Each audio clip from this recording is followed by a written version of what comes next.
میں اپنے کارکنوں کی اب بات کرنا چاہتا ہوں، کیونکہ میرے پاس اب جو نکل کے آئے ہیں کارکن، ابھی میں باہر میرے ایک کارکن جس کو 17 دن جیل میں رکھا ہے وہ واپس آیا، سارے ایک ہی کہانی سنا رہے ہیں، اتنے زیادہ لوگ ہیں، جیل چھوٹا ہے، سب کو وہاں بند کیا ہوا ہے، یعنی وہ جیل میں گنجائش ہی نہیں ہے جو جیلوں میں جتنے زیادہ لوگوں کو انہوں نے بند کیا ہوا ہے۔ کس حالات میں وہ رہ رہے ہیں، کس طرح گندگی ہے وہاں، کھانا ان کو دیا نہیں جاتا، 2 دن کہتا ہم نے روزے رکھے ہیں، کھانا ہی نہیں تھا، اور پھر ان سے جو سلوک کیا گیا ہے، یعنی ایسے رکھا گیا، یہ پولیٹیکل ورکرز ہے، انہوں نے کوئی کرائم نہیں کی، ان کی ابھی تو کرائم ثابت ہی نہیں ہوئی، اور پھر وہ بتاتے ہیں ہم جاتے تھے ادھر عدالت میں،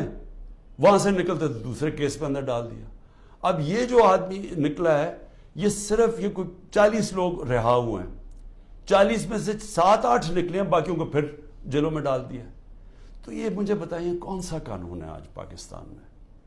میں یہ سوال پوچھتا ہوں کہ جو بھی آج حکمرانی کر رہے ہیں، کیا ان کو اندازہ ہے کہ یہ پاکستان کو کتنا نقصان پہنچایا جا رہا ہے؟ ٹھیک ہے، تحریک انصاف کو کمزور کیا جا رہا ہے، توڑا جا رہا ہے، لوگوں کو دھمکیاں دے کے چھڑوائی جا رہی ہے پارٹی، گھروں میں گھس جاتے ہیں، اگر وہ نہیں ملتے تو ان کے جاننے والے یعنی خاندان کے لوگوں کو پکڑ کے لے جاتے ہیں، اگر وہاں کوئی گھر میں کوئی نہیں ہے تو ان کے پھر جو رشتہ دار کہیں رہ رہے ہیں، بہنیں رہ رہی ہیں، ان کے اوپر پیچھے پڑ جاتے ہیں، ان کو اٹھا کے لے جاتے ہیں، پھر بزنسز تباہ کر رہے ہیں، جو حماد اظہر کی فیکٹری بند کر دی ہے، اور بھی میں سب کا بتاؤں کہ جن کے ہمارے جن کے کاروبار تھے، کاروبار بند کر دیے۔ عاطف خان کا کاروبار 100 سے زیادہ لوگ وہاں کام کرتے تھے، وہ بند کر دیا، وہ ایکسپورٹ کرتے تھے چیزیں، وہ رہ گئی بیچ میں۔ تو یہ جو کیا جا رہا ہے، میں پھر سے یہ سوال پوچھتا ہوں کہ ہم جا کدھر رہے ہیں؟ یعنی اس سے اچیو کیا ہوگا؟ تحریک انصاف کمزور ہو گئی، تحریک انصاف اتنی کمزور ہوگی کہ وہ الیکشن لڑنے کے قابل نہیں ہوگی، ملٹری کورٹس سیٹ اپ کیے ہیں ایک ہی وجہ سے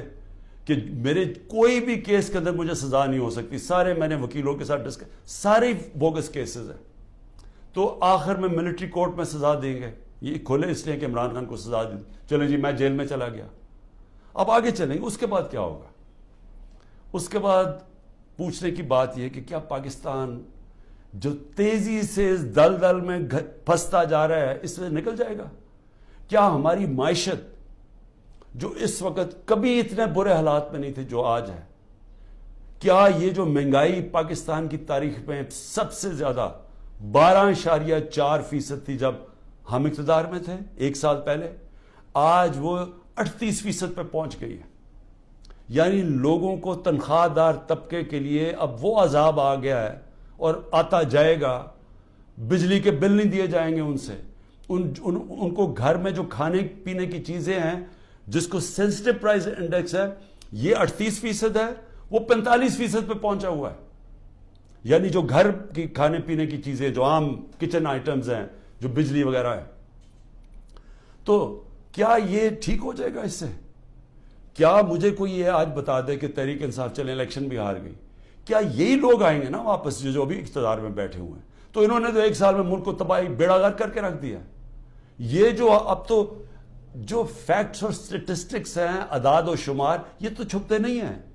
یہ تو آپ سیدھی طرح پاکستان کی وہ اکنامک سروے دیکھ لیں،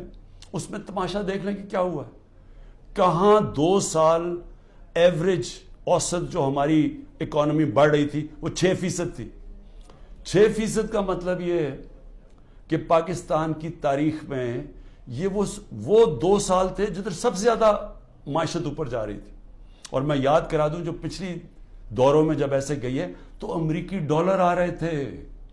ایوب خان کے دور میں سیٹو اور سینٹو کا پیکٹ تھا، ہم ان کے ساتھ ملے ہوئے تھے، ہمیں ڈالر آ رہے تھے۔ ضیاء الحق کے دور میں ہم افغان جہاد کا حصہ بنے تھے، تب بھی ڈالر آ رہے تھے۔ جنرل مشرف کے دور میں 1-2 سال جو ترقی ہوئی تھی وہ ہم وار آن ٹیرر میں ان کے ساتھ ملے ہوئے تھے، تب بھی ڈالر آ رہے تھے۔ یہ باہر سے ڈالرز آنے کے بغیر ملک میں 6% اوسط ہماری جو اکنامک گروتھ ہوئی، اور یہ ایک شعبے میں نہیں ہوئی، زرعی جو ہم نے چینجز کیے, جو انسینٹیوز دیے, 4.5%, 17 سال کے بعد ہماری زرعی گروتھ ہوئی. ہماری جو لارج اسکیل مینوفیکچرنگ تھی, جو اصل نوکریاں ہیں,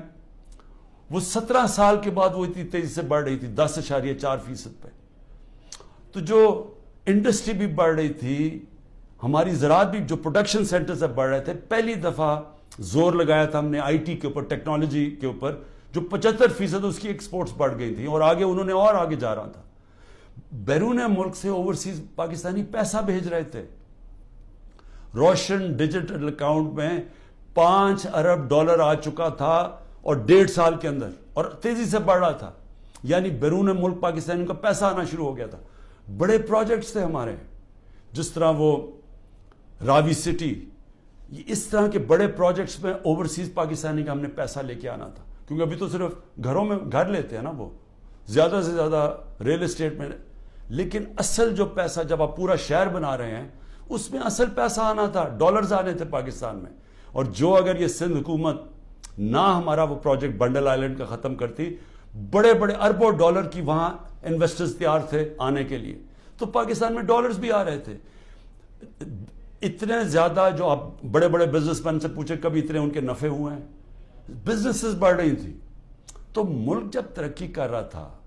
اس کو جب اب یہاں پہنچایا ہے, اور ان لوگوں نے آ کے آج تباہی کے کنارے پہ کھڑا کر دیا ہے. نہ باہر سے انویسٹمنٹ آ رہی ہے, نہ کوئی پیسہ آ رہا ہے, نہ باہر سے کسی کو اعتماد ہے, نہ اندر سے. تو کیا انہوں نے ان کو اب آگے لے جا کے ملک ٹھیک کرنا ہے؟ تو میرا